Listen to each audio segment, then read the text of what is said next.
पवित्र शास्त्राचे वाचन करण्यापूर्वीची प्रार्थना.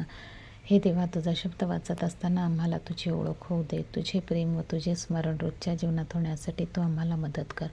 तुझा पवित्र शब्द आमच्या जीवनासाठी कशा प्रकारे आम्ही लागू करावा याची समज दे. हे पवित्र आत्म्या, आमच्यातील अज्ञान दूर कर. आमच्या कुटुंबात आणि या जगात हा पवित्र शब्द वाचत असताना तुझ्याविषयी व इतरांविषयी आमच्या हृदयात प्रेम प्रज्वलित कर. आमेन. शनिवार, तारीख 1 ऑगस्ट. पहिले वाचन इर्मया अध्याय 26, ओवी 11 ते 16 आणि 24. याजक आणि संदेष्टे सरदारांस आणि सर्व लोकांस म्हणाले, हा मनुष्य मरणदंडास पात्र आहे, कारण या नगराविरुद्ध याने संदेश दिला तो तुम्ही आपल्या कानाने ऐकला आहे. मग इर्मया सर्व सरदारांस आणि सर्व लोकांस म्हणाला, जे संदेश वचने तुम्ही ऐकली ती सर्व या मंदिराविरुद्ध आणि नगराविरुद्ध सांगावी म्हणून परमेश्वराने मला पाठवले. म्हणून आता तुम्ही आपले मार्ग आणि आपली कर्मे सुधारा. परमेश्वर तुमचा देव याची वाणी तुम्ही ऐका, म्हणजे तुम्हावर जे अरिष्ट आणीन असे परमेश्वर बोलला त्याविषयी त्यास अनुताप होईल. माझ्याविषयी म्हणाल तर पहा, मी तुमच्या हाती आहे. तुम्हाला बरे आणि नीट दिसेल तसे माझे करा. एवढे मात्र पक्के समजा की तुम्ही मला जीवे माराल तर तुम्ही आपणावर, या नगरावर आणि यातील रहिवाशांवर निर्दोष रक्त पाडल्याचा दोष आणाल. कारण वास्तविक ही सर्व वचने तुमच्या कानी पडावी म्हणून परमेश्वराने मला तुम्हाकडे पाठविले आहे. तेव्हा सरदार आणि सर्व लोक याजकांस आणि संदेष्टांस म्हणाले, हा मनुष्य मरणदंडास पात्र नाही, कारण परमेश्वर आमचा देव याच्या नामाने तो आम्हाबरोबर बोलला आहे.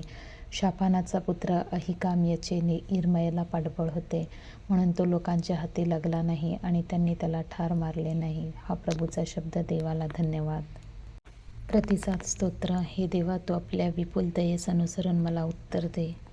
शुभवर्तमान. मत्ते अध्याय 14, ओवी 1 ते 12. मांडलिक हेरोदाने येशूची कीर्ती ऐकली आणि आपल्या सेवकांना म्हटले, हा बाप्तिस्मा करणारा योहान आहे. हा मेलेल्यातून उठवण्यात आला आहे, म्हणून याच्या ठायी अद्भुत कृत्ये करण्याचे हे सामर्थ्य कार्य करत आहे. कारण हेरोदाने आपला भाऊ फिलिप याची बायको हेरोदिया हिच्यासाठी योहानाला धरून आणि बांधून कैदेत टाकले होते.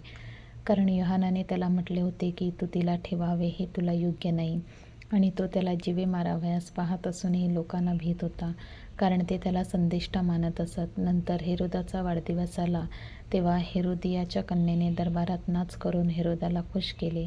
त्यावरून त्याने तिला शपथपूर्वक वचन दिले की जे काही तू मागशील ते मी तुला देईन. मग तिच्या आईने तिला सांगितल्याप्रमाणे ती म्हणाली, बाप्तिस्मा करणाऱ्या योहानाचे शीर तबकात घालून मला येथे आणून द्या. तेव्हा राजाला वाईट वाटले, तरी आपल्या शपथामुळे आणि जे पंक्तीस बसले होते त्यांच्यामुळे त्याने ते द्यावयाची आज्ञा केली आणि माणूस पाठवून तुरुंगात योहानाचा शिरच्छेद करवला. मग त्याचे शीर तबकात घालून मुलीला आणून दिले आणि तिने ते आपल्या आईजवळ नेले. नंतर त्याच्या शिष्याने येऊन त्याचे प्रेत उचलून नेले आणि त्याला पुरले आणि जाऊन येशूला हे वर्तमान कळवले. प्रभूचे शुभवर्तमान. हे ख्रिस्ता, तुझी स्तुती असो. चिंतन. आजच्या सुवार्तेतील प्रसंग आपल्याला योहान बॅप्टिस्माच्या धैर्याची आठवण करून देतो. त्याने निर्भीडपणे सत्य बोलून हेरोदाच्या पापाचा निषेध केला. सत्य बोलण्याची किंमत त्याला आपल्या प्राणांनी द्यावी लागली, पण त्याने देवाच्या न्यायातून माघार घेतली नाही. योहान आपल्याला शिकवतो की खरेपणासाठी उभं राहणे कधीकधी धोकादायक असले तरी तेच खऱ्या शिष्याचे लक्षण आहे. हेरोदाला योहानाचे सत्य पटत होते, पण तो लोकांच्या आणि हेरोदियाच्या दबावाखाली गेला. आपणही अनेकदा सत्य ओळखतो, पण ते स्वीकारण्याचे धैर्य नसते. योहानासारखे निष्ठावान, सत्याशी चिकटून राहणारे जीवन जगणे हेच खऱ्या विश्वासाचे फळ आहे. प्रार्थना. प्रभू, सत्यासाठी उभे राहण्याचे धैर्य आणि तुझ्या मार्गावर अडथळ्यांनाही न घाबरता चालण्याची कृपा मला दे.